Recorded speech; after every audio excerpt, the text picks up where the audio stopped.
దేవునికి స్తోత్రం కలుగును గాక. ప్రియ దేవుని బిడ్డలారా, మరొక సమయం దేవుని సన్నిధానం మనం ఉండడానికి ప్రభు మనకి ఇచ్చిన శ్రేష్టమైన కృపను బట్టి దేవునికి కృతజ్ఞతాస్తుతులు చెల్లించుకుంటూ ఈ సమయం ముందు శనివారపు ప్రార్థన కూడికలో దేవునిని ధ్యానం చేసుకోవడానికి మనం ఒక లేఖన భాగాన్ని చదువుకొని లేఖన భాగాన్ని బట్టి మనం ముందుకు వెళ్దాం. దానియేలు గ్రంథము 5వ అధ్యాయము 13వ వచనము 14వ వచనాన్ని మీకు నేను మరి చదవడానికి దయచేసి 736వ పేజీ దానియేలు గ్రంథము 5వ అధ్యాయము 13, 14 వచనాలు మీరు దయచేసి చదవాలని ప్రేమపూర్వకంగా మీకు తెలియజేస్తున్నాను. అప్పుడు వారు దానియేలును పిలువనంపించిరి. అతడు రాగా రాజు ఇట్లనెను, రాజుగు నా తండ్రి యోదయలో నుండి ఇక్కడికి తీసుకుని వచ్చిన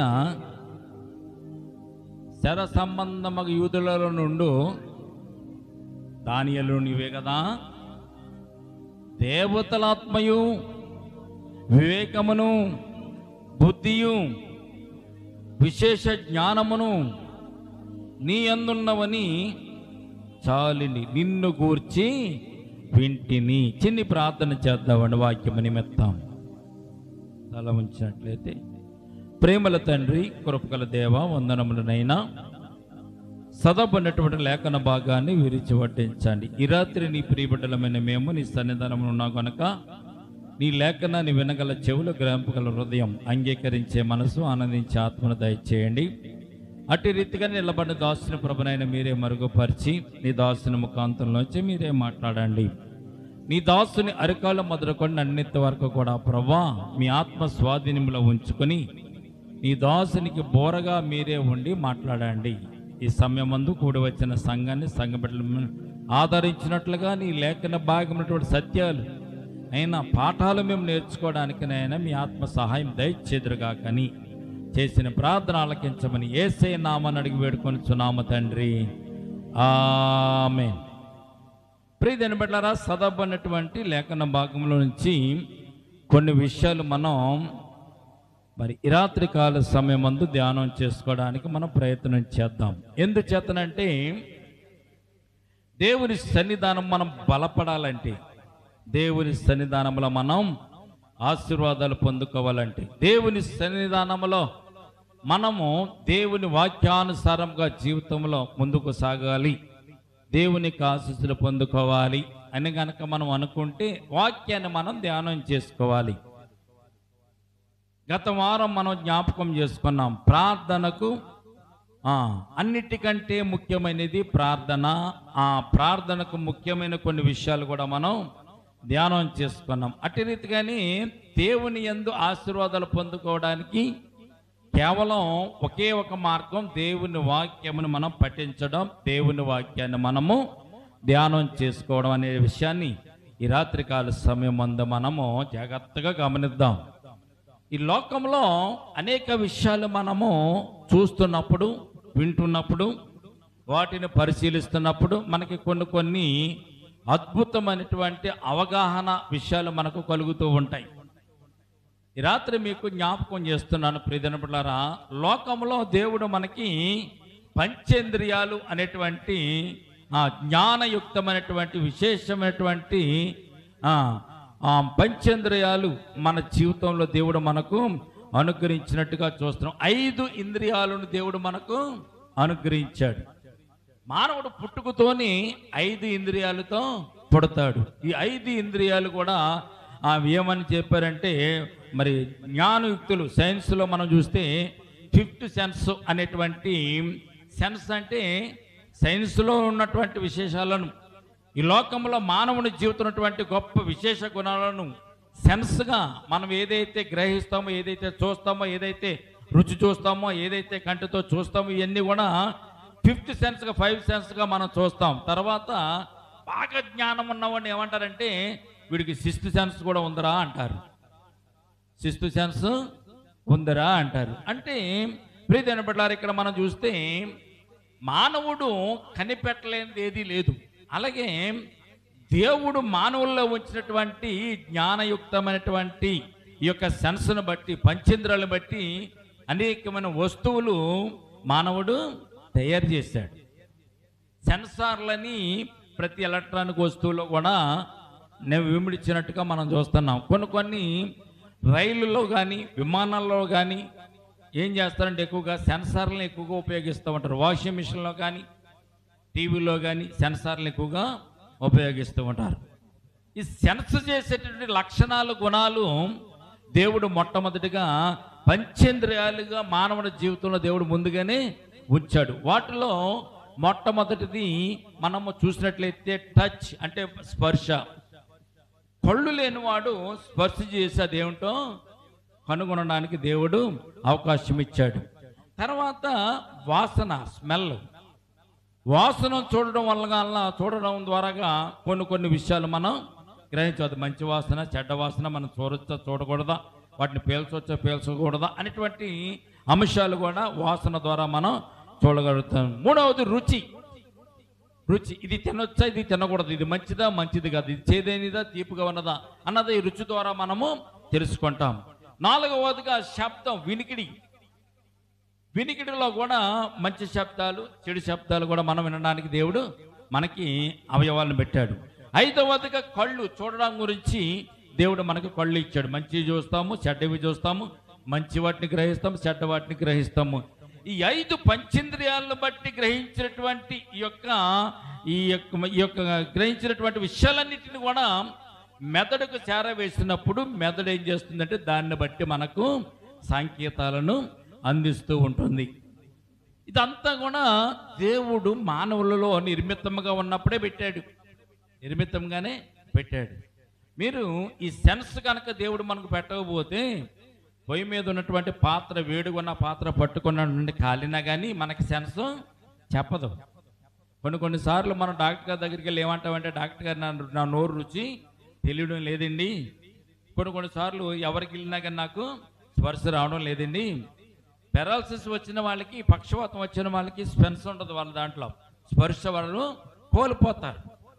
కనుక వారు నడివేసే విషయంలో కానీ మాట్లాడే విషయంలో కానీ కొంత తడబడుతూ వారు తిరుగుతూ ఉంటారు, స్పర్శ లేదు కనుక. స్పర్శ అనేది మానవునిలో దేవుడు పెట్టకపోతే మనం వేడిదాన్ని ముట్టుకున్నా తెలవదు, చల్లదాన్ని ముట్టుకున్నా మనకేమీ అనిపించదు. అందుకని సెన్స్ మొట్టమొదటిగా దేవుడు మనకు టచ్, స్పర్శను దేవుడు మొట్టమొదటిగా మనకు దయచేశాడని మనం జ్ఞాపకం చేసుకోవాలి. రెండవది ముక్కు, వాసన. ముక్కు ఏం చేస్తుంది, మనకి వాసన చేస్తుంది అనమాట. మంచి వాసన, చెడు వాసన. మీరు మంచి గుమ్మలాడేటువంటి వంటలు చేశారనుకోండి, ఆ వాసనకే మీకు కడుపు నిండిపోతుంది. పలావులు తయారు చేసే కొట్టు పక్క నుంచి వెళ్తుంటే, అబ్బో చాలా బాగుందిరా, కడుపు నిండిపోయిందిరా అనుకుంటాడు. మంచి వాసన వచ్చింది అనుకోండి, మంచి కడుపు తృప్తిగా ఉంది అని అనుకోవచ్చు. జ్ఞాపకం చేసుకుందాం. కనుక నాలుక, రుచి. నాలుక మీద మీరు కారం పెట్టుకుంటే కారం, ఉప్పు పెట్టుకుంటే ఉప్పు, తీపి పెడితే తీపి, వగర పెడితే వగరు, చేదు పెడితే చేది. ఈ నాలుక ఏం చేస్తుందో తెలుసండి, ఈ నాలుక డైరెక్ట్గా మెదడుతో అనుసంధానం కలిగి ఉంటుంది నాలుక. కనుక మీరు ఏదన్నా తీపి తింటే తీపని, పులుపు తింటే పులుపని, చేదు తింటే చేదని నాలుక మనకు తెలియజేస్తుంది. ఒక నాలుకే కనుక ఈ స్పర్శను తెలియజేయలేదు అనుకోండి, ఈ రుచిని కనుక చూడలేదు అనుకోండి, ఏం తిన్నా మనకి ఎలా ఉంటుంది, గడ్డి తిన్నట్టు ఉంటుంది. అంతేనమ్మా, ఏం తిన్నా గడ్డి తిన్నట్టు ఉంటుంది. మీరు ఎంత ఉప్పు వేసినా అది తెలవదు, ఎంత కారం వేసినా తెలవదు, ఎంత రుచిగా వండినా కానీ తెలవదు, చప్పగా ఉంది అంటారు నాలుక రుచి లేకపోతే. నాలుగవది శబ్దం, వినికిడి. మన పక్క నుంచి ఏదైనా కారు రాబోతుంది అనుకోండి, మనల్ని గుద్దేయబోతుంది అనుకోండి, ఆ శబ్దం వెనకాల నుంచి వస్తున్నప్పుడు వెంటనే మనం గ్రహించి పక్క తప్పుకోవడము, వాడు ఆర్న కొడితే మనం పక్క తప్పుకోవడము, ఆ శబ్దాన్ని బట్టి దగ్గరకు వస్తున్నటువంటి, దూరంగా ఉన్నప్పుడు దూరంగా ఉంటుంది శబ్దం, దగ్గరకు వచ్చే కొద్ది శబ్దం ఎక్కువ అవుతూ ఉంటుంది. మన చెవులు ఆ శబ్దాన్ని విని మనకి సంకేతంగా ఇస్తూ ఉంటుంది అనమాట. మెదడుకి శబ్దాన్ని పంపించినప్పుడు ఆ మెదడు ఇవన్నీ కూడా మనకు సంకేతాలు ఇచ్చి, నువ్వు పక్క తప్పుకో, కోరొస్తుంది, పక్కకుండు, శబ్దం వస్తుంది, వినబడతలేదా అంటది అది. కనుక చెవులు కూడా శబ్దాన్ని మనము చెవులు శబ్దం వినికిడి వల్ల మనము చాలా అలర్ట్ అవుతూ ఉంటాం. ఐదవది కళ్ళు. చూడండి, నయనం ప్రధానం, అవయవాలన్నింటిలో కూడా కళ్ళు చాలా ప్రధానమైనవి. కనుక ఈ కంటిని మీరు చాలా జాగ్రత్తగా చూసుకోండి. పేపర్లోను, టీవీలోను ఆరోగ్యకర్తలు, డాక్టర్లు అందరూ కూడా చెప్తూ ఉంటారు. కళ్ళు లేకపోతే ఏమీ లేదు, ఒక చెవులు లేకపోయినా కొద్దిగా చూసి కొద్దిగా పక్కకి వెళ్ళొచ్చు. ఏమ్మా, చెవులు లేకపోయినా వినపడకపోయినా కానీ పక్కకి వెళ్ళొచ్చు. ఒకవేళ స్పర్శ లేకపోయినా కంటిని బట్టి కూడా చూసి కొద్దిగా కొన్ని పనులు చేసుకోవచ్చు. అలాగే కళ్ళు నయనం ప్రధానం పన్నిటిలోను. కనుక ఈ పంచేంద్రియాలు దేవుడు మనకు ఇచ్చాడు. తర్వాత సిక్స్త్ సెన్స్ కూడా దేవుడు మానవునికి దయచేశాడు. దేవునికి స్తోత్రం కలుగును గాక. ఈ సిక్స్త్ సెన్స్ ఎలాగుంటుందో పరిశుద్ధ గ్రంథంలో చక్కని వివరణ బైబిల్లో మనకు దేవుడు మన కొరకు రాసి ఉంచాడండి. సిక్స్త్ సెన్స్ అంటున్నది ఎలాగుంటుంది. కొన్నిసార్లు మనం ఏమనుకుంటామంటే, ఎవరన్నా చుట్టాలు రావాలనుకున్నప్పుడు, బంధువులు రావాలనుకున్నప్పుడు మనం కోరుకుంటాం, ఇవాళ మా అమ్మ వస్తే బాగుండు, ఇవాళ మా నాన్న వస్తే బాగుండు, ఇవాళ మా అక్క వస్తే బాగుండు, ఇవాళ మా అన్నయ్య వస్తే బాగుండు అని మనసులో మనం కోరుకున్నప్పుడు వస్తాడు అని ప్రకారంగా నమ్మినప్పుడు వాళ్ళ ఇంటికి వచ్చినప్పుడు ఏమంటావు తెలుసా, నేను పొద్దున్నే అనుకోను నువ్వు వస్తావని అంటాం. అంటే అదేంటి? సిక్స్త్ సెన్స్ అనమాట. అది జరగనది, జరగకూడనది, మనకు తెలియనిది, మనం ముట్టుకోలేదు, వాసన చూడలేదు, వినలేదు, ఆ శబ్దం మనకు అర్థం కాలేదు, వాళ్ళు వస్తారు రాదు మనకు తెలియదు, కానీ అనుకున్నాం మన మనసులో. దీనిని దేవుడు ఏమన్నాడంటే, సైన్స్ ప్రకారం సిక్స్త్ సెన్స్ అన్నారు. దేవుడైతే దీనికి ఒక చక్కని పేరుని దేవుడు మనకు పెట్టారు. ఈ సిక్స్త్ సెన్స్ ఎవరికి ఉంటుంది, ఎవరికి దేవుడు ఇస్తాడు, ఏ రకంగా మానవుడు సిక్స్త్ సెన్స్ కలిగి ఉంటాడు?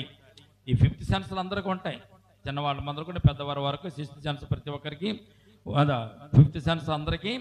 5 ఇంద్రియాలు అందరికీ ఉంటాయి, 5 ఇంద్రియ గుణాలు అందరూ కలిగి ఉంటారు. కానీ సిక్స్త్ సెన్స్ అనేది 6వ ఇంద్రియాన్ని కలిగి ఉండాలంటే దేవుడు వారికి అద్భుతమైనటువంటి వరమును దయచేసి ఉండాలి. దేవునికి స్తోత్రం కలుగునుగాక.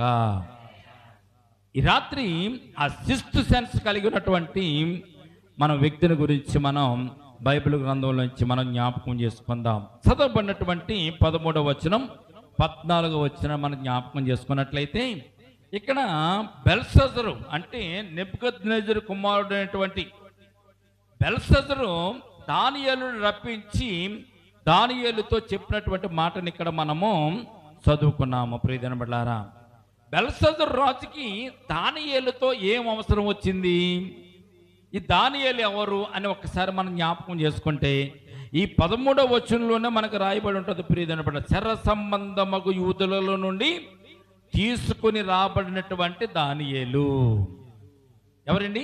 చెరపట్టబడి యూదుల నుంచి వచ్చినటువంటి వారిలో, చెరపట్టబడినటువంటి వారిలో దానియేలు ఒకడు ఉన్నట్టుగా పరిశుద్ధ గ్రంథంలో మనం చూస్తున్నాం. దానియేలు స్నేహితులు కూడా మనకు తెలుసు, వారు షడ్రకు, మేషకు, అబేద్నెగో అనేటువంటి ముగ్గురు. ఈ నలుగురు కూడా శర సంబంధమైనటువంటి వారే. అయితే దానియేలుతో రాజుకి ఏం అవసరం వచ్చింది అన్నది మొట్టమొదటిగా మనము జ్ఞాపకం చేసుకోవాలి.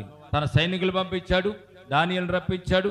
దానియేలు వచ్చిన తర్వాత దానియేలు అవునో కాదో, ఆ వ్యక్తే కాదో అని తెలియజేసుకోవడానికి 13వ వచనంలో చక్కని మాట, చెరపట్టబడిన యూదుల నుండి వచ్చిన వాడువు నీవే కదా అని ప్రశ్న వేశాడు.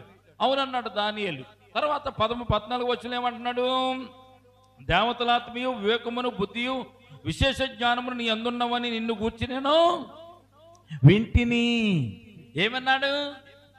దేవతలాత్మయు విశేష గుణములు కలిగి ఉన్నవాడు అని రాజుగారు విన్నట్టుగా మనం చూస్తున్నాం. ప్రియమైన బిడ్డలారా, అసలు జరిగిన సంగతి ఏమిటి? దానియేలును రాజు పిలిపించడానికి గల కారణం ఏమిటి? రాజు దానియేలును విశేషంగా తీసుకుని రావాల్సినటువంటి సంభవాలు ఏమిటో 5వ అధ్యాయము 1వ వచనం నుంచి మనం చదువుకుంటూ మనం ముందుకు వెళ్దాం. 5వ అధ్యాయంలో మనం చూసినట్లయితే, బెల్షస్సరు రాజు తన అధిపతులతో 1000 మందికి గొప్ప విందు చేయించాడు. రాజు కాబట్టి ధనం ఉంటుంది కనుక, డబ్బు ఉంటుంది కనుక, రాజుకి స్నేహితులు ఎక్కువ ఉంటారు కనుక, దీంట్లో ఒక సూత్రాన్ని మనం యాడ్ చేసుకోవాలి. ధనవంతులకు స్నేహితులు ఎక్కువ, ధనవంతులకు స్నేహితులు ఎక్కువ, దరిద్రులకు స్నేహితులు తక్కువ. దానియేలుగా మనము యోబు గ్రంథంలో చదువుకున్నాం. ధనవంతులకు స్నేహితులు ఎక్కువ ఉంటారు, దరిద్రులకి స్నేహితులు ఉండరు. కనుక రాజుగారు కాబట్టి ధనం ఉంటుంది కనుక, రాజుగారి దగ్గర డబ్బు దశకం ఉంటుంది కనుక, రాజుగారిని మెప్పిస్తే కానుకలు, కానుకలు ఇస్తాడు, బహుమతులు ఇస్తాడు. కనుక రాజుగారిని బట్టి ప్రేమించడానికి అనేక మంది వెళ్తారు. కనుక ఈ రాజుకి చాలా మంది స్నేహితులు ఉన్నట్టుగా మనం చూస్తున్నాం. ఎంతమందితో విందు చేసుకున్నాడంట రాజుగారు? ఇక్కడ ఎంతమందితో విందు చేస్తున్నాడండి? 1000 మందితో రాజుగారు ఇక్కడ విందును ఏర్పాటు చేసుకున్నాడు. సంతోషం, విందు చేసుకుంటే తప్పేముంది, చేసుకోవచ్చు. ఇక్కడ మనం జ్ఞాపకం చేసుకోవాల్సింది ఏంటంటే, నువ్వు ఏ పని చేసినా కానీ మొట్టమొదటిగా దేవుడిని కూడా నీవు జ్ఞాపకం చేసుకోవాలి. నువ్వు మంచి చేసినా చెడు చేస్తున్నా దేవుడు అనేవాడు ఒకడు ఉన్నాడు, మనకంటే పైన ఆయన ఉన్నాడు, మనల్ని ఆయన చూస్తున్నాడు అనేటువంటి విషయాన్ని నీవు గుర్తు చేసుకోవాలి. ఇక్కడ రాజుగారు ఏం చేస్తున్నాడు? బెల్షస్సరు విందు చేస్తాడు, 1000 మందిని పిలిపించుకున్నాడు, విందు చేస్తాడు. 1000 మందితో కలిసి ద్రాక్షరసం తాగాలని ఆలోచన చేశాడు. ఆ ద్రాక్షరసం తాగాలనుకున్నప్పుడు ఏం చేశాడంటే 2వ వచనంలో, బెల్షస్సరు ద్రాక్షరసం త్రాగుచుండగా తానును తన అధిపతులను తన రాణువారును తన ఉపపత్నులను వాటిలో ద్రాక్షరసం పోసుకుని త్రాగునట్లుగా తన తండ్రి యొక్క నెబుకద్నెజరు యెరూషలేము నుంచి ఆలయంలో నుండి తెచ్చినటువంటి వెండి బంగారు పాత్రలను తెమ్మని ఆజ్ఞ ఇచ్చాడంట. యెరూషలేములో ఉన్నటువంటి దేవుని ఆలయంలో ఉపకరణాలు కూడా వీరు మనుషులతో పాటు ఉపకరణాలు కూడా తీసుకుని వచ్చాడు. ఎవరు? నెబుకద్నెజరు రాజు. నెబుకద్నెజరు రాజు ఇశ్రాయేలు జనాంగాన్ని వారందరిని పట్టుకుని దోసులుగా తన దేశంలోనికి తీసుకుని వచ్చాడు. ఎందుకు నెబుకద్నెజరు రాజు ఇశ్రాయేలు జనాంగాన్ని ఎందుకని తీసుకొచ్చాడంటే, ఇశ్రాయేలు జనాంగం ఏంటంటే మాటి మాటికి తప్పిపోయేవారే, మాటి మాటికి విగ్రహాల జోలికి వెళ్ళేవారే, మాటి మాటికి దేవుని మాటను విడిచి, దేవుని ఆజ్ఞను విడిచి విగ్రహాలకు పూజిస్తూ విగ్రహాలను ఆరాధిస్తూ దేవునికి కోపం రప్పించినప్పుడల్లా దేవుడు ఏం చేసేవాడంటే ఈ ఇశ్రాయేలు జనాంగాన్ని అంతటిని కూడా ఏదో ఒక రాజుకి అప్పగించేసేవాడు. అన్ని రాజులు వచ్చి వీరిని పట్టుకుని వీరిని చెరపట్టి వారి దేశానికి తీసుకుని వెళ్ళి వారి దేశంలో దోసులుగా వీరిని ఏర్పాటు చేసుకుని వీరితో వెట్టి చాకరీ చేయించుకునేవారు. మంచివారిని తీసుకెళ్ళిపోయేవారు, వాళ్ళు చెడ్డవారిని కూడా తీసుకెళ్ళిపోయేవారు. ఒకవేళ భక్తి కలిగి, విశ్వాసం కలిగి, విధేయత కలిగి, దేవుని యందు భయభక్తులు కలిగినటువంటి బిడ్డలు ఎవరన్నా ఉంటే, దానియేలు, షడ్రకు, మేషకు, అబేద్నెగో అనేటువంటి వారు ఎవరన్నా ఉంటే వారిని మాత్రం చెరపట్టబడిన దేశంలో కూడా వారికి ఉన్నతమైన స్థానాలను దేవుడు అనుగ్రహించేవాడు. చెరపట్టబడినటువంటి ఆ దేశంలో కూడా వీరికి ఉన్నతమైన సింహాసనాలు దేవుడు ఏర్పాటు చేసేవాడు. మిగిలిన వారు చెరపట్టబడినటువంటి ఆ దేశంలో వెట్టి సాకిరి వారు చేసుకునేవారు. అలాగా నెబుకద్నెజరు ఇశ్రాయేలు జనాంగాన్ని అందరినీ తీసుకుని వెళ్ళిపోయినప్పుడు వాటితో పాటు యెరూషలేములో ఉన్నటువంటి ఉపకరణాలను కూడా వాడు బంగారపు ఉపకరణాలు, వెండి ఉపకరణాలను కూడా తీసుకుని తన యొక్క ధనాగారంలో దాచుకున్నాడు. ఈ తన కుమారుడైనటువంటి బెల్షస్సరు ఏం చేశాడంటే 1000 మందికి విందు చేస్తున్నాడు కదా, 1000 మందికి విందు చేస్తున్న సందర్భంలో విందులో తాగడానికి గ్లాసుల కోసం దేవుని ఉపకరణాలు తీసుకొచ్చి అందులో మందు పోసుకుని తాగడానికి అతను ప్రయత్నం చేస్తున్నట్టుగా ఈ లేఖన భాగాల్లో మనం చూస్తున్నాం. ఏం ఉపకరణాల్లోనూ? దేవుని మందిరంలో నుండి తీసుకొచ్చినటువంటి బంగారపు పాత్రల్లో ద్రాక్షారసం పోసుకుని, అంటే మందు పోసుకుని త్రాగడానికి అతడు ఆలోచన చేసినట్టుగా లేఖన భాగంలో మనం చూస్తున్నాం. ఏ ఉపకరణాలు అవి? దేవుని మందిరములో పూజింపబడినటువంటి ఉపకరణాలు, దేవుని మందిరములో పవిత్రపరిచినటువంటి ఉపకరణాలు, దేవుని సన్నిధానంలో దేవుని కొరకు వాడబడుతున్నటువంటి ఆ పాత్రల్లో ఈ యొక్క బెల్షస్సరు త్రాగడానికి, తందనాలడానికి తన స్నేహితులతో, ఉపపత్నులతో, వారందరితో కలిసి మందు తాగడానికి 1000 మందికి సరిపడా 1000 పాత్రలను రప్పించినట్టుగా లేఖన భాగంలో మనం చూస్తున్నాం. దేవుని పాత్రలో మందు తాగాలనే ఆలోచన ఎవరికైనా వస్తుంది? అసలు దేవుని పాత్రలో మందు తాగాలని, దేవుని సన్నిధానంలో పాపం చేయాలని, దేవుని ఎదుటి మనము తప్పు చేయాలని ఆలోచన ఎవరికి వస్తుంది? దుర్మార్గులకు వస్తుంది, దుష్టులకు వస్తుంది, మంచి వారికి రాదు. ఈ బెల్షస్సరుకు ఉన్నటువంటి ఆలోచన ఏంటంటే, నేను గొప్పవాడిని నిరూపించుకోవడానికి దేవుని మందిరంలో పాత్రలు, బంగారు పాత్రలు తీసుకొచ్చి అందులో ద్రాక్షరసం పోసి చక్కగా వారికి విందు చేస్తే నా పేరు, ప్రతిష్టలు ఇంకా ఎక్కువ అవుతున్నాయి, అనేక మంది దేశాలకు పాకుతుంది. నా దగ్గరికి వచ్చినటువంటి స్నేహితులు 1000 మంది స్నేహితులు, 1000 మంది కనీసం 10,000 మంది కన్నా చెప్తారు రాజు యొక్క గొప్పతనాన్ని గురించి అనుకున్నాడు. ఎప్పుడైతే బంగారు పాత్రలో ద్రాక్షారసం పోసుకుని తాగుతున్నాడో, తాగుతుంటే ఇక్కడ చూడండి, తెచ్చి వెండి బంగారు పాత్ర తెమ్మని ఆజ్ఞ ఇచ్చాను. అందుకు వారు యెరూషలేములోని దేవుని నివాసమగు ఆలయంలో నుండి తీసుకుని వచ్చిన స్వర్ణోపకారములను అంటే బంగారపు పాత్రలను తెచ్చి ఉంచగా రాజు అతని అధిపతులు అతను రాణువు వారిన అతని ఉపపత్తులను వాటిలో ద్రాక్షారసం పోసి త్రాగిరి.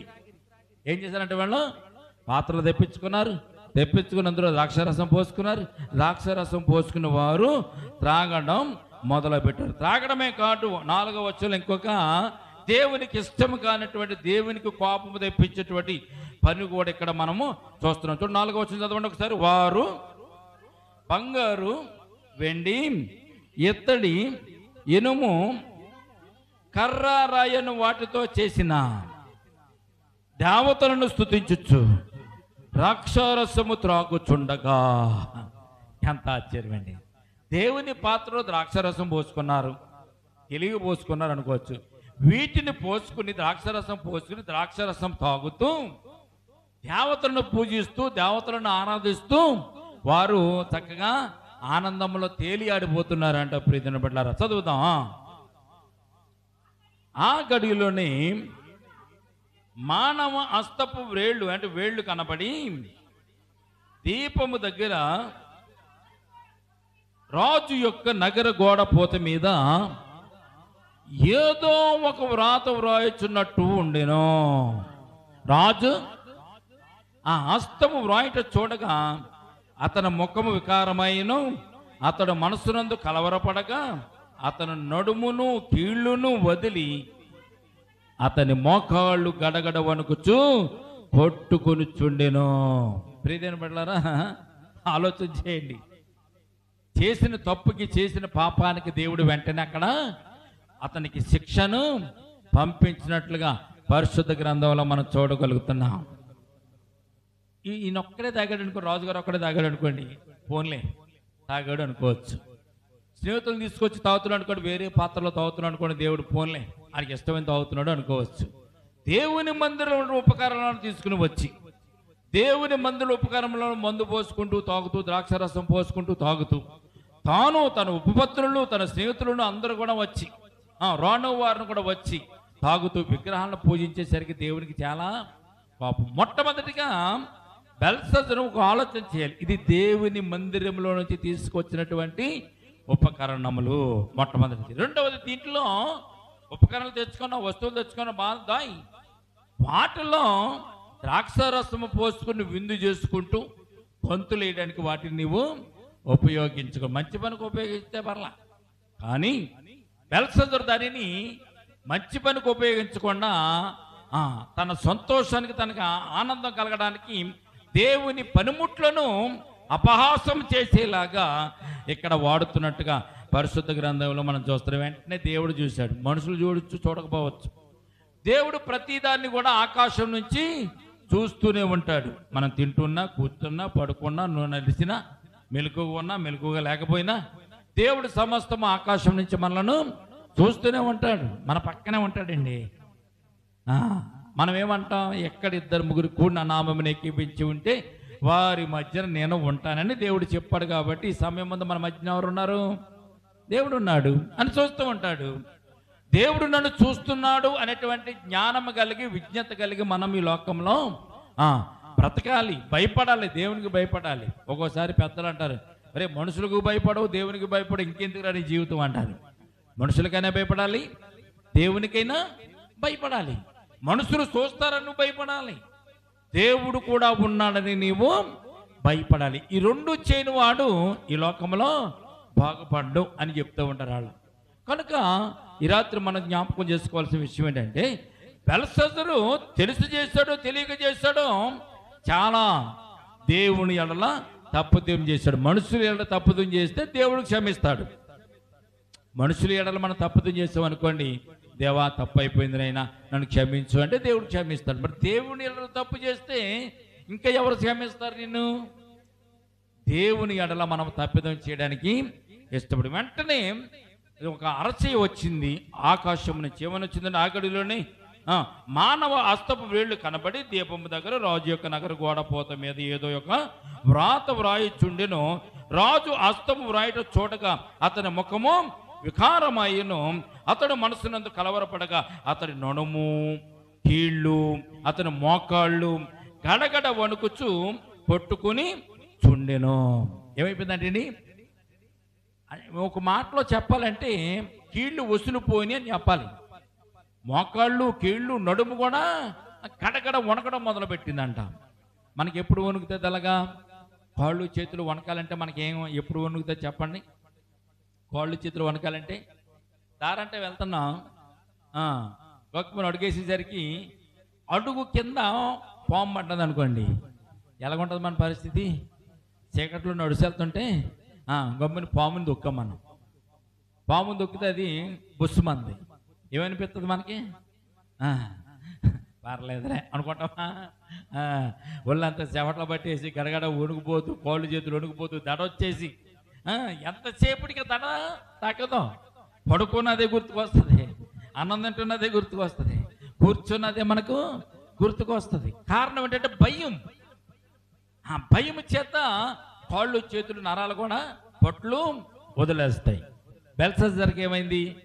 కాళ్ళు చేతులు కీళ్ళు కూడా మొత్తం కూడా మోకాళ్ళు గడగడ వణుకుచు కొట్టుకొని చుండగా రాజుగారు ఆజ్ఞ ఇచ్చారు, రే మన గారడీ వాళ్ళని తీసుకురా, మన శకుని గంటను తీసుకురా, మన జ్ఞానం చెప్పేవారు పండితులు తీసుకురా అవన్నీ చెప్పి వెంటనే రాజుగారి వారికి ఆజ్ఞ ఇచ్చారు. రాజు గారడీ విద్య గల వారిని, కల్దీలను, జ్యోతిష్యులను పిలువనప్పుడని ఆతురమ్మ గట్ట త్వరగా అర్జెంటుగా ఆజ్ఞ ఇచ్చి బబులోని జ్ఞానులను రాగానే ఇట్లోను ఈ వ్రాత చదివి దీని భావము నాకు తెలియజెప్పువాడు ఎవడో వాడు ఓదారంగు వస్త్రమును కట్టుకుని తన మెడను సువర్ణమైనటువంటి కంఠభూషమును ధరించిన వాడై రాజ్యముల 3వ అధిపతిగా ఏలును. రాజు నియమించిన ఆజ్ఞలందరూ అధిపతిగా ఏలును.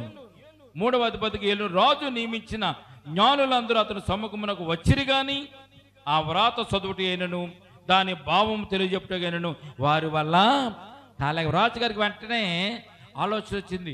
సైనికులు పిలిచాడు, ఒరే మన జ్యోతిష్కుల్ని, జ్ఞానవంతులు, మన కల్దీలను, శాస్త్ర విద్య నిపుణులు మొత్తం అందరూ తీసుకురారు. మన దేశంలో మన రాజ్యంలో చాలా మంది ఉన్నారు, జ్ఞానులు, తెలివైన వారు చాలా మంది ఉన్నారు, వారిని అందరూ తీసుకురామని రాజుగారు ఆజ్ఞిస్తే వారందరూ రాజు సమ్ముఖానికి వచ్చారు.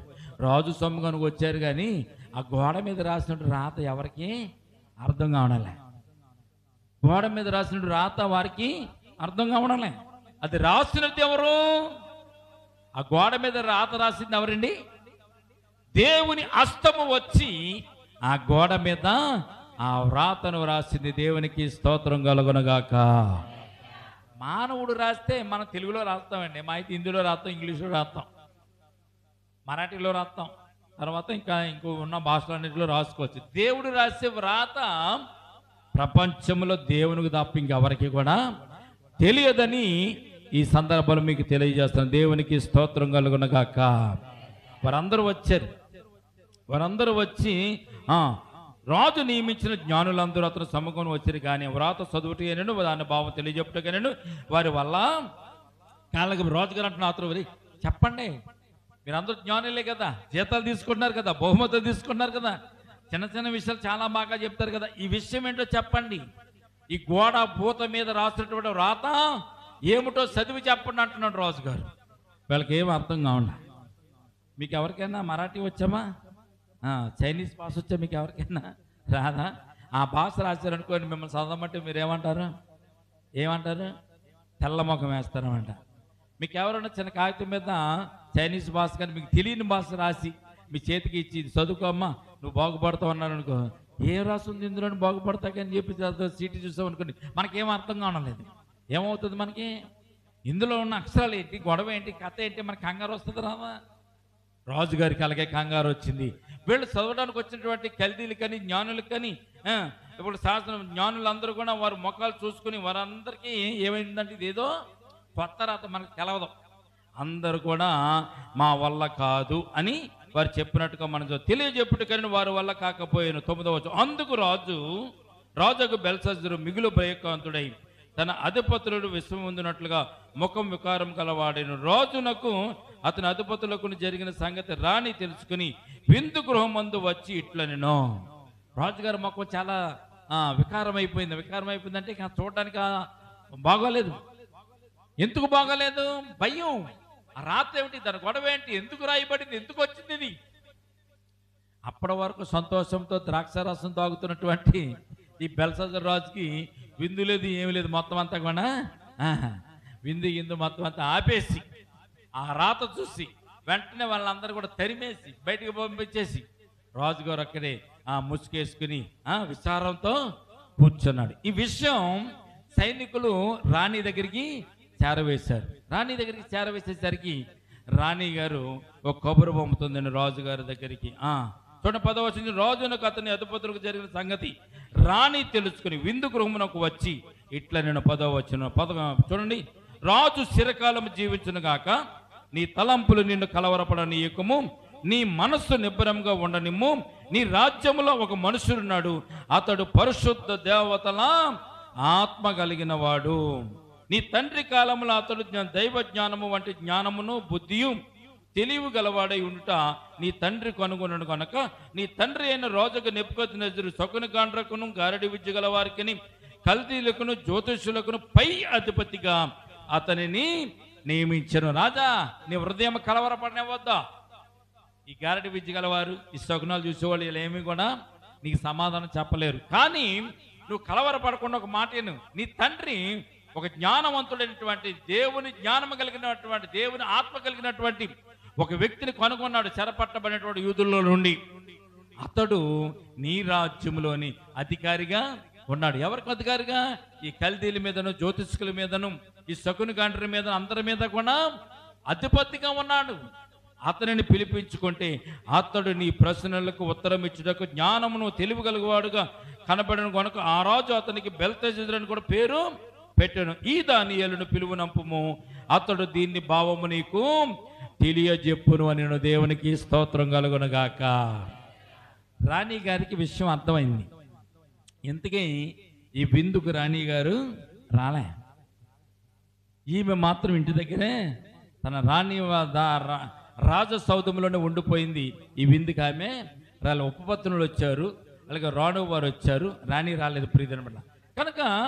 ఈమెకి విషయం తెలిసినప్పుడు వెంటనే నీవు దానియేలుని పిలిపించుకుంటే దీనికి సమాధానము అతడు తెలియజెప్తాడని మంచి జ్ఞానయుక్తమైనటువంటి విషయాలు దానియేలు గురించి తెలియజెప్పినట్టుగా మనం చూస్తున్నాం. 12వ వచనం వరకు 13, 14 ఇందాక మనము చదువుకున్నాం. అప్పుడు రాజుగారు వెంటనే ఉన్న పళ్ళంగా దానియేలు ఎక్కడున్నాడో దానియేలును పిలువనంపుడని ఆజ్ఞగా దానియేలును రాజుగారి దగ్గరికి తీసుకొచ్చారు.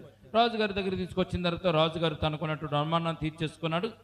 నా తండ్రి యూదుల నుండి ఇక్కడికి తీసుకుని వచ్చిన శర సంబంధం యూదుడు నీవేనా అని అడిగాడు. తర్వాత దేవతల ఆత్మ వివేకమును బుద్ధి విశేష జ్ఞానము నీ యందున్నవన్న నిన్ను గూర్చి వింటిని, ఈ వ్రాత చదువు దాని భావము తెలియజెప్పవలనని జ్ఞానులను గారడి విద్య గలవారిని పిలిపించదు కానీ వారి ఈ సంగతి యొక్క భావమును తెలుపలేకపోయి అంతర్భావములను బయలుపరచుటకును కఠినమైన ప్రశ్నలకు ఉత్తరం ఇచ్చుటకును నీవు సమర్థుడు అని నిన్ను గూర్చి విని ఉన్నాను కనుక ఈ వ్రాత చదువుటకును దాని భావం తెలియజెప్పుటకు నీకు సఖ్యమైన ఎడల నీవు ఊదారంగు వస్త్రములు కట్టుకుని మెడకు సువర్ణ కంకణం ధరించుకొని రాజ్యమును 3వ అధిపతిగా ఏలుదువు. ఎందుకనగా దానియేలు అందుకు దానియేలు ఇట్లా అని చెప్తున్నాడు. ముందు విషయం తెలుసుకోవడానికి రాజుగారు ఏమంటారు తెలుసా? నీవు కనుక రాతను చూసి రాత యొక్క భావం చెప్పి దాని యొక్క వివరణ చెప్పినట్లయితే ఈ రాజ్యంలో నువ్వు యోధారంగు వస్త్రాలు కట్టుకుని మరి మెడకి సువర్ణ కంకణ భూషణం కట్టుకుని రాజ్యంలో 3వ అధిపతిగా నువ్వు అంటావు, నిన్ను అత్యధికంగా దీవిస్తాను, కానీ దీని విషయం నాకు చెప్పమని రాజుగారు దానియేలుకు కానుకలు చూపించి బహుమతులు చూపించి ఈ రాత యొక్క భావం చెప్పమని దానియేలుతో చెప్పినప్పుడు 12వ వచనం దానియేలు ఒక మాట అంటున్నాడు. అందుకు దానియేలు ఇట్లా, నీ దానములు నీ యొద్ద నుంచుకొనుము, నీ బహుమతులను మరి ఎవరికైనా నిమ్ము, అయితే నేను ఈ వ్రాతను చదివి దాని భావమును రాజునకు తెలియజెప్పేదని అంటున్నాడు. దేవునికి స్తోత్రం కలుగును గాక.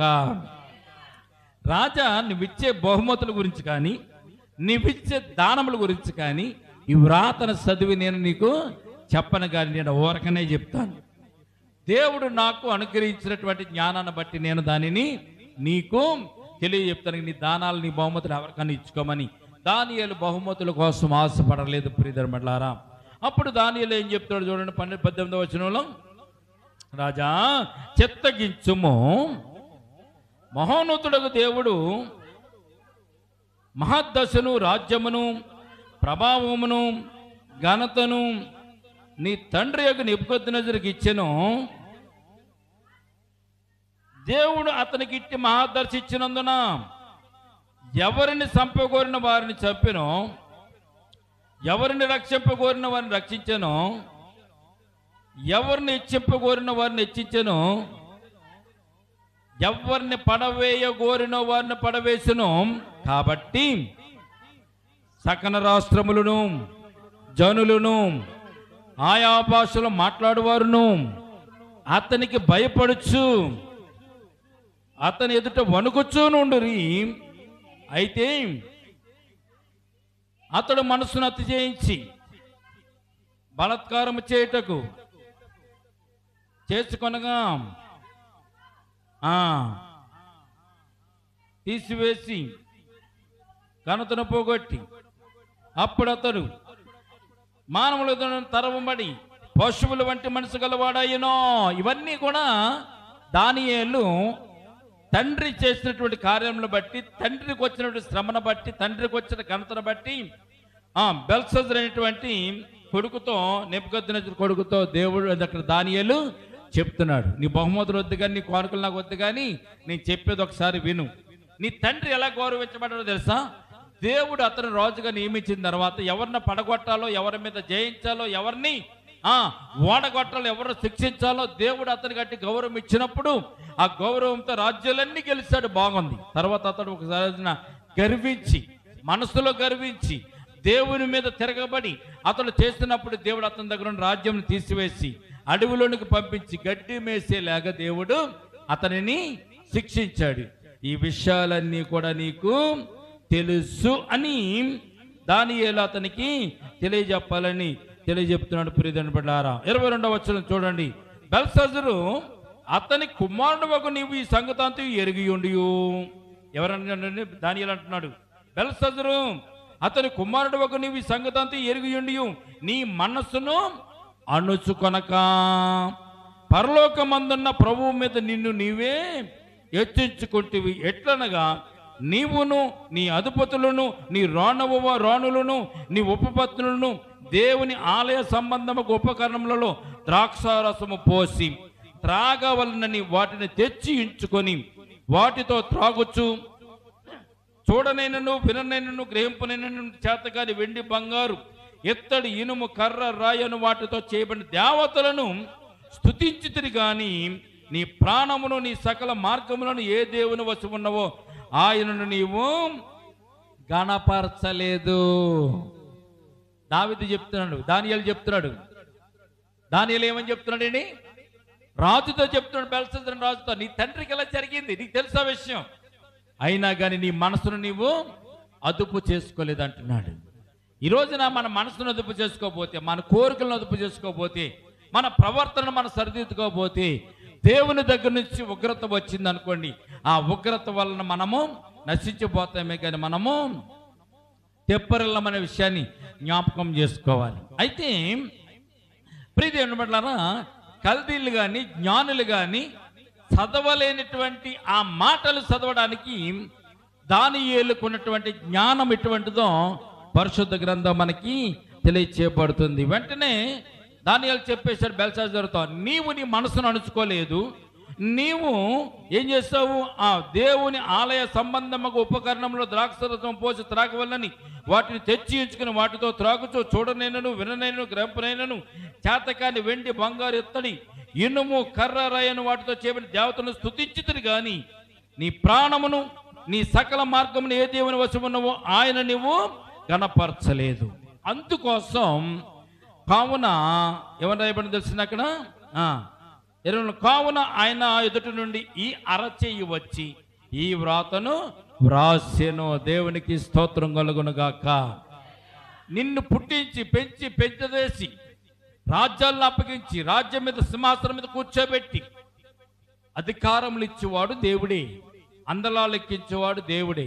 మంత్రినైనా, ముఖ్యమంత్రినైనా, ప్రధానమంత్రినైనా, అధికారులైనా, ఎవరినైనా కానీ అధికారముగా వారు ఉండడానికి దేవుడు అనుగ్రహిస్తేనే కానీ ఎవరు కూడా అధికారాన్ని పొందుకోలేరు. ప్రియజనులారా, ఆ విషయాన్ని నీవు గ్రహించకుండా నువ్వు చేసినట్టు పొరపాటును బట్టి దేవుని సమ్ముఖం నుండి అరెస్ట్ చేయవచ్చి ఈ వ్రాత వ్రాసెను. ఈ వ్రాత కన్నా అర్థం ఏంటో చెప్తున్నాడు ఇక్కడ చూడండి. 24వ వచనంలో ఆఖరు 2 లైన్లో ఈ వ్రాత వ్రాసెను, వ్రాసిన శాసనము ఏమనగా మెనే మెనే టెకేల్ ఒపార్సిన్. ఏమని రాయబడిందంటే అక్కడ మెనే మెనే టెకేల్ ఒపార్సిన్. ఆ రాయబడినటువంటి మాటలు దానియేలు చదువుతున్నాడు. జ్ఞాపకం చేసుకోండి, దానియేలు ఆ చదువుని చదివాడా అంటే చదవలే. ఆ రాత గురించి దానియేలుకి ఏమైనా తెలుసా అంటే దానియేలుకి ఏమీ తెలియదు. కానీ దేవుడు దానియేలుకు అది చదవడం దేవుడు జ్ఞానమిచ్చి దానియేలు చేత దానిని చదివేలాగా దేవుడు చేసినట్టుగా పరిశుద్ధ గ్రంథంలో మనం చూస్తున్నాం. చూడండి, దేవుని యొక్క ఆ మాటలకు అర్థం కూడా దానియేలు ఇక్కడ తెలియజేస్తున్నాడు. ప్రియమైన బిడ్డలారా, చదువుదాం 25వ వచనం. ఈ వాక్య భావం ఏమనగా మెనే అనగా దేవుడు నీ ప్రభుత్వ విషయంలో లెక్క చూసి దానిని ముగించెను. మెనే అంటే ఏంటో తెలుసండి, దేవుడు నీ ప్రభుత్వ విషయంలో లెక్క చూసి దానిని ముగించేశాడు. లెక్క చూసి ముగించడం అంటే నీకున్న బాకీని తీర్చేసినట్టు అనమాట, నీకున్న అప్పును తీర్చేసినట్టు. నీ జీవిత కాలంలో నువ్వు జీవించవలసినటువంటి జీవితాన్ని దేవుడు ముగించాడు. నీ లెక్కలు చూశాడు దేవుడు, లెక్కలు చూసి దానిని ముగించేశాడు. మెనే అనగా దేవుడు నీ ప్రభుత్వ విషయం లెక్క చూసి దానిని ముగించాడు. రెండవది టెకేల్ అనగా ఆయన నిన్ను త్రాసులో తోచగా నీవు తక్కువగా కనబడితివి. రాజుగారిని తీసుకెళ్ళాట త్రాసులో దూశాడంట. ఇటు భక్తి ఎంత ఉంది, ఇటు విశ్వాసం ఎంత ఉంది, నా మీద ఉన్నటువంటి వీటికి నమ్మకం విశ్వాసం ఎంత ఉంది, ఈ కార్యములన్నీ నేనే ఇతని చేత చేపిస్తున్నానని ఈ లోకాన్ని సృష్టించింది, ఈ దేశాన్ని దేశాన్ని నడిపిస్తుంది, ప్రజలు నడిపిస్తుంది, ఈ లోకానికి కావాల్సినటువంటి దేశానికి కావాల్సినటువంటి ఈ యొక్క భూమండలానికి కావాల్సినటువంటి నీరు, అగ్ని, వాయువు, ఆక్సిజన్ ఇవన్నీ ఇచ్చినంతా కూడా నేనే కదా. మానవుడు బ్రతకడానికి కావాల్సిన వనరులు ఎవరు ఇచ్చారు? దేవుడే ఇచ్చాడు. ఇదంతా నేనే చేస్తున్న విషయం ఇతడు తెలుసుకోలేదు. ఇతనికి భక్తి లేదు, విశ్వాసం లేదు. త్రాసులో పెట్టి చూసాడంటే ఇతని భక్తి ఎంత ఉందో అని చూస్తేనంట భక్తి కిందకి దిగిపోతుంది. ఇతడు బెల్షస్సరు పైకి తేలిపోతున్నాడు. మన జీవితాన్ని కూడా దేవుడు కాటేస్తాడు, మనల్ని కూడా తోస్తాడు దేవుడు. ఎప్పుడు తోస్తాడో తెలుసా? పైకి వెళ్ళిన తర్వాత తీర్పు దినాన మన భక్తి జీవితం ఎంత ఉందో, విశ్వాస జీవితం ఎంత ఉందో, ప్రార్థన జీవితం ఎంత ఉందో, వాక్యపు స్థితి ఎంత ఉందో, దేవుని యందు భయభక్తులు కలిగి ఎన్ని దినాలు మనం ప్రార్థన చేస్తాము, ఎన్ని గంటలు ప్రార్థన చేస్తాము, దేవుని ఎన్ని రోజులు మనం జ్ఞాపకం పెట్టుకున్నాం, ఎన్ని గంటలు జ్ఞాపకం పెట్టుకున్న దేవుడు అక్కడ లిస్ట్ వేస్తూనే ఉంటాడండి. లిస్ట్ వేస్తాడు ప్రతిదిన. అప్పుడు మనం తేలిపోయామనుకోండి, బెల్షస్సరు లాగా మనకి కూడా దేవుడు శిక్షను విధిస్తూ ఉంటాడు. ఇక్కడ చూడండి, మన ఈ వాక్య భాగం మెనే అనగా దేవుడిని ప్రభుత్వ విషయం లెక్క చూసి దాన్ని ముగించేశాడు. టెకేల్ అనగా ఆయన నిన్ను త్రాసులో తోసుగా నీవు తక్కువగా కనబడితివి. ఎక్కువ అంటే దిగుతుంది, తక్కువైతే తేలిపోతుంది. తక్కువగా కనబడితివి. తర్వాత పెరేస్ అనగా నీ రాజ్యము నీ యొద్ద నుండి విభాగింపబడి మాదీయులకును పార్సీలకును ఇయ్యబడును అని ఇక్కడ చెప్తారు. నీ రాజ్యాన్ని నీ దగ్గర నుంచి తీసివేసి మాదీయులకు పార్సీలకు విభాగించి దేవుడు ఇచ్చేస్తున్నాడని ఈ మాటలకు అర్థమని దానియేలు అక్కడ తెలియజేసినట్టుగా మనం చూస్తున్నాం. 28వ వచనం చూడండి. బెల్షస్సరు ఆజ్ఞయిగా వారు దానియేలుకు ఊదారంగు వస్త్రం తొడిగించి అతని మెడకు బంగారు పారమును వేసి ప్రభుత్వం చేయుటలో అతడు 3వ అధికారిగా చాటించింది. ఆ రాత్రి అందే కల్దీలు రాజుకు బెల్షస్సరు అతడు హాయెనో. బెల్షస్సరు ఏమైపోయాడు? దేవుడు ఎప్పుడైతే రాజ్యం తీసేస్తాడో, అతని ప్రభుత్వాన్ని ముగించేస్తాడో, అతని జీవితాన్ని కూడా సెటిల్ చేసేసినప్పుడు రాజుకు బెల్షస్సరు ఆ రాత్రే చనిపోయినట్టుగా మనం చూస్తున్నాం. ఇప్పుడు మనం జ్ఞాపకం చేసుకుందామండి, దానియేలుకు ఆ రాతను చదివేటటువంటి జ్ఞానం ఎక్కడి నుంచి వచ్చింది? ఎక్కడి నుంచి వచ్చింది? దేవుడు తన ఆత్మ చేత దానియేలుకు వివేచించేటటువంటి జ్ఞాపక శక్తిని దేవుడు ఇచ్చినట్టుగా మనం చూస్తున్నాం. పంచేంద్రియాలలో ఆ సిక్స్త్ సెన్స్ అనేది ఎక్కడి నుంచి వస్తుందో తెలిసింది. సైన్స్ ఎన్ని రకాలుగా చెప్పవచ్చు, మానవులు ఎన్ని రకాలుగా చెప్పవచ్చు, కానీ సిక్స్త్ సెన్స్ అనేది దేవుని యొక్క పరిశుద్ధాత్మ ద్వారాగా మానవులకు దొరుకుతుందని సత్యాన్ని బైబిల్ గ్రంథం మనకు తెలియజేయబడుతుంది. దేవునికి స్తోత్రం కలుగును గాక.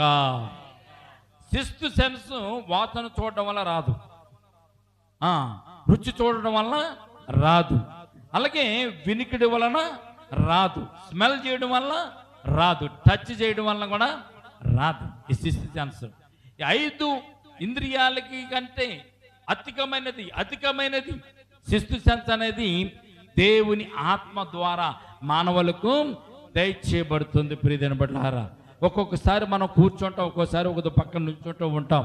మనం నుంచున్నటువంటి ప్రాంతంలో పిడుగు పడుతుంది అన్న సంగతి మనకు తెలియదు, కానీ సిక్స్త్ సెన్స్ చెప్తుంది, ఎందుకు ఇక్కడ నుంచున్నావు, అలాగే వెళ్ళి ఆ పక్కకి వెళ్ళి నుంచో, ఏటైనా వెళ్ళిపో అన్నప్పుడు మనం అక్కడి నుంచి బయటకు వచ్చినప్పుడు ఆ చెట్టు మీద పిడుగుబడి చెట్టు కాలుకున్నప్పుడు మనకు అర్థమవుతుంది, నన్ను ఏదో ఒక ఆత్మ నన్ను బయటకు నడిపించింది, దేవుడే నన్ను చేపట్టుకుని పక్కకి తోసేస్తున్నట్టు నేను బయటకు వచ్చేస్తానని మనం అప్పుడప్పుడు ఆలోచన చేస్తూ ఉంటాం. ప్రియమైన బిడ్డలారా, అదే సిక్స్త్ సెన్స్. మనము స్పర్శ ద్వారాగా కానీ, వాసన స్మెల్ ద్వారాగా కానీ, లేకపోతే రుచి ద్వారాగా కానీ, వినికుడు ద్వారాగా కానీ, చూడడం ద్వారాగా కానీ చేయలేటువంటి పనులు దేవుని ఆత్మ ద్వారా సిక్స్త్ సెన్స్లో మనము కొన్ని కార్యాలు మనము చేయగలుగుతాం. అది దేవుడు ఇచ్చేటువంటి ఆత్మ ద్వారాగానే జరుగుతుంది. దానియేలు ఆ మెనే టెకెల్ ఒప్పాల్సినటువంటి ఆ యొక్క అక్షరాలు చదవడానికి దానియేలుకున్న జ్ఞానం ఏంటో తెలిసింది. రాణిగారే చెప్పింది, దేవతల ఆత్మ కలిగిన వాడు, దేవుని జ్ఞానమును కలిగిన వాడు. మానవుల ఆత్మ కాదు, మానవుల జ్ఞానము కాదు, ఈ లోకపు చదువులు కాదు. దేవుని జ్ఞానం అనేది ఎలా ఉంటుందో తెలిసింది. ఈ లోకములో లేని వాటిని కూడా మనము గ్రహించడానికి, అర్థం చేసుకోవడానికి, వాటిని చదవడానికి ఉపయోగపడుతుంది దేవుని యొక్క జ్ఞానం అది.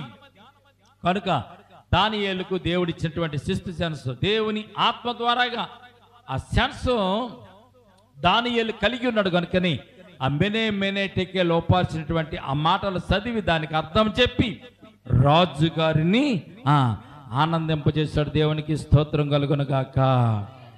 బెల్షస్సర్ చేసినటువంటి పొరపాట్లు మీకు జ్ఞాపకం చేసి ఈ రాత్రి మనం ముగించుకుందాం. బెల్షస్సర్ చేసినటువంటి ఈ యొక్క కార్యములో, బెల్షస్సర్ యొక్క జీవితంలో చేయకుండా పనులు ఏం చేశాడు? 3 పనులు చేశాడు. మొట్టమొదటిది ప్రియమైన బిడ్డలారా జ్ఞాపకం చేసుకోండి. మొట్టమొదటిది ఏంటి? విందు చేసుకున్నాడు. విందు చేసుకోవచ్చు, కానీ ప్రియమైన బిడ్డలారా విందు చేసుకున్నప్పుడు దేవుని ఉపకరణములు తీసుకుని వచ్చి అందులో ద్రాక్షారసము పోసుకుని తాగాలని ఆశపడ్డాడు. మొదటి తప్పు. రెండవది ద్రాక్షారసం పోసుకుని తాగడం రాజుగా అతనికి ఉన్నటువంటి అధికారమైనప్పటికీ ఆ దేవుని ఉపకరణంలో ద్రాక్షారసం పోసుకుని తాగుతూ విగ్రహాలను పూజిస్తూ దేవునిని అవమానపరిచాడు. మూడవది, దేవుడు ఉన్నాడనేటువంటి సెన్స్ బెల్షస్సరు కలిగలేడు. ఇదంతా దేవుడే నాకు ఇచ్చాడు, ఇదంతా కూడా దేవుని వల్ల నేను సంపాదించుకున్నాను అన్నటువంటి విషయాన్ని బెల్షస్సరు గ్రహించలేకపోయాడు. ఈ రాత్రి మనం కూడా బెల్షస్సర్ లాగా ఇదంతా కూడా దేవుడు ఇచ్చినటువంటి కృప అన్నటువంటి విషయాన్ని మనం జ్ఞాపకం చేసుకోకుండా దేవుని ఎడలే మనం పొరపాట్లు చేస్తూ, దేవుని విషయంలోనే మనం అపరాధాలు చేస్తూ మనం కూడా ఈ లోకంలో ఒకవేళ జీవిస్తున్నామేమో ఈ రాత్రి కాల సమయం అంతా మనం జ్ఞాపకం చేసుకోవాలి. మన బ్రతుకులు, మన జీవితాలన్నీ కూడా దేవుడు నడిపిస్తూనే ఇవి నడిపింపబడుతున్న విషయాన్ని కూడా మనము జ్ఞాపకం, మేలైనా కీడైనా ఏదైనా కానీ దేవుని ఎడల మన భయభక్తులు కలిగి జీవించాలనే విషయాన్ని పరిశుద్ధ గ్రంథం మనకి తెలియజేయబడుతుంది. బెల్షస్సరు దేవుని ఆలోచన చేయలేదు, దేవుని గుర్తించుకోలేదు, దేవుని విషయంలో ఏమాత్రము కూడా విజ్ఞత కలిగలేడు. నేను నా రాజ్యమున అధికారం అనుకున్నాడే కానీ దేవుని ఉపకరణములలో ద్రాక్షరసం పోసుకుని తాగకూడదు అనేటువంటి జిజ్ఞత ఇక్కడ బెల్షస్సరుకు లేకుండా పోయింది. మన జీవితంలో కూడా అనేక సార్లు మనం దేవునిని పక్కన పాడేసి మనకు కొన్ని పనులు చేస్తున్నప్పుడు మనకు జీవితంలో కూడా నష్టాలు మనము ఎదుర్కొంటూ ఉంటామనే విషయాన్ని జ్ఞాపకం చేసుకుంటూ ఈ బెల్షస్సరు యొక్క జీవితం మనకు గుణపాఠం.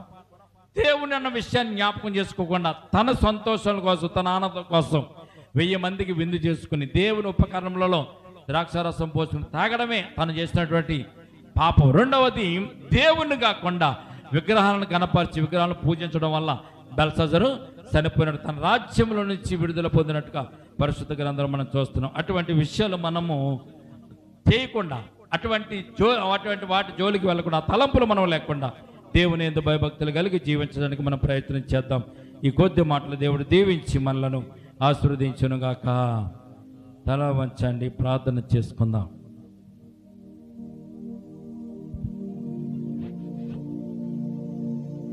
స్తోత్రమునైనా మనకున్నటువంటి ఇరుకులను బట్టి, మన కుటుంబాల్లో ఉన్నటువంటి అవసరం బట్టి కొద్ది నిమిషాలు మనము ఎవరికి వారి మోకరించి ప్రార్థన చేసుకోండి. ప్రార్థన విజ్ఞాపనలు చేయండి. దేవుని సన్నిధానంలో మనం ఆశీర్వాదాలు కోరుకోవడమే కాదు, ప్రభా నా అపరాధాలను క్షమించండి, నా పాపాలను క్షమించండి,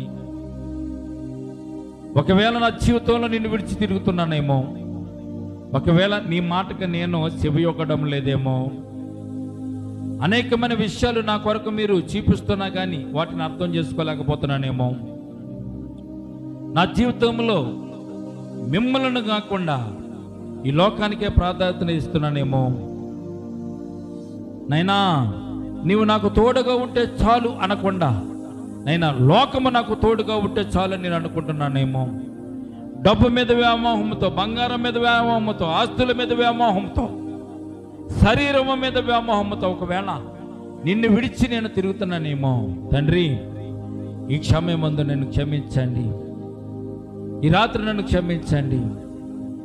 బెల్షస్సరులాగా ఒకవేళ నా తలంపులు, నా ఆలోచనలకు వ్యతిరేకంగా ఉన్నాయేమో, బెల్షస్సరులాగా నా జీవితంలో నిన్ను పక్కన పెట్టనేమో, బెల్షస్సరులాగా ఒకవేళ నా ఆలోచన అంతా కూడా నా ఆస్తుపాస్తుల మీద, నా ఉద్యోగం మీద, నా వ్యాపారం మీద, నా చేతి పని మీద నేను పెట్టి నిన్ను విడిచిపెట్టానేమో, బెల్షస్సరు నశించిపోయినట్టుగా నేను నశించిపోకుండా నా తలంపులను మార్చుకోవడానికి ఈ రాత్రికాల సమయమందు మీరు నాకు ఇచ్చిన శ్రేష్టమైన సమయాన్ని బట్టి స్తోత్రాలంటూ ప్రార్థన చేసుకోండి.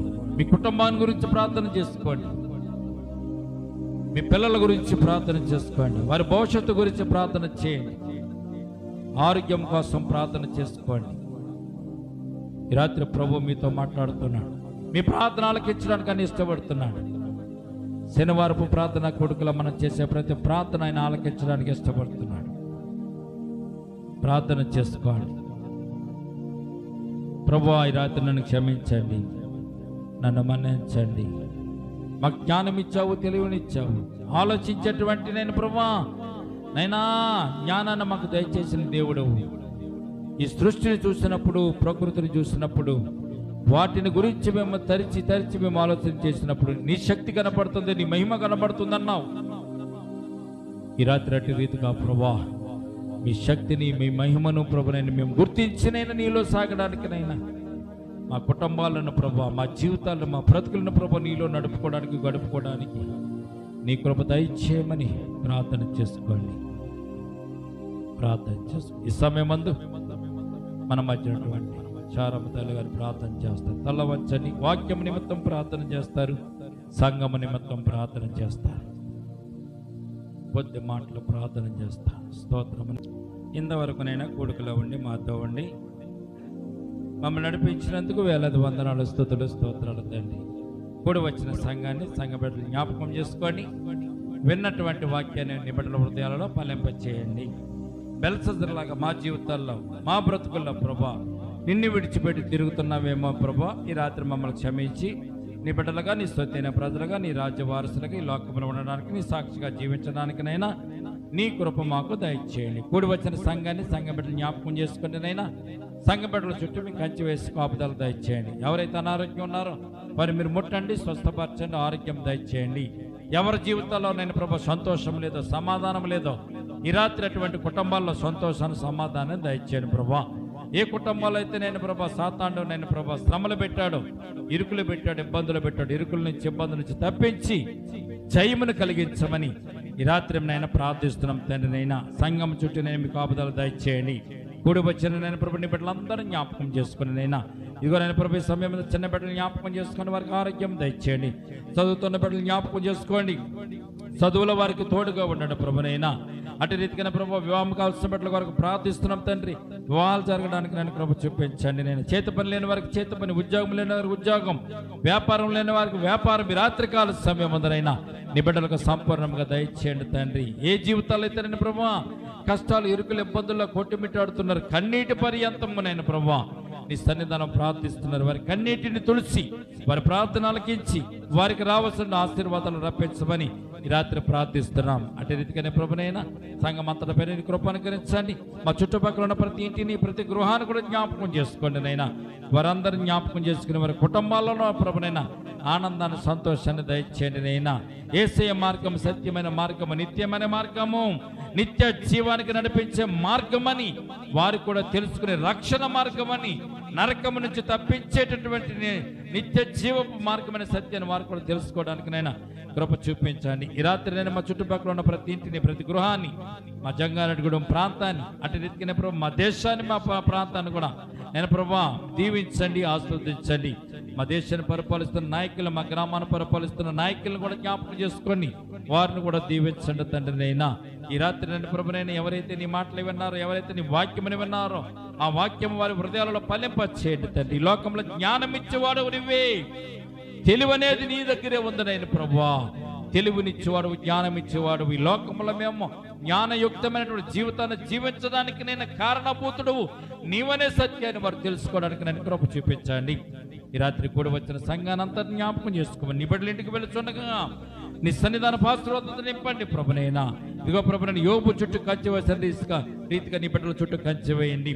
రేపటి దినాన మరలా నీ సన్నిధానం ప్రవేశించి నేను స్తుతించి నేను గణపరిచి ఆరాధనలో పాలు పంపులు పొందేంత వరకు నైనా మీ కాపుదల దయచేదురుగా. కానీ చేసిన ప్రార్థన పాదజాన్ని చేర్చుకుని కృపాదీవంతో నింపమని యేసయ్య నామమున అడిగి వేడుకొనుచున్నాము తండ్రి, ఆమేన్. మన తండ్రి అయిన దేవుని ప్రేమయు, కుమారుడైన యేసుక్రీస్తు కృపయు, పరిశుద్ధాత్మని సహవాసం ఇప్పుడు ఎల్లప్పుడు ప్రభొచ్చు పర్యంతము సంగమునకును మనకును సదాకాలము తోడు నీడగుండును గాక. ఆమేన్. అందరూ చెప్దామా?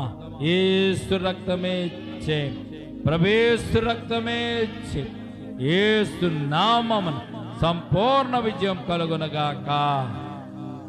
ఆమేన్, ఆమేన్, ఆమేన్. అందరికీ వందనాలు.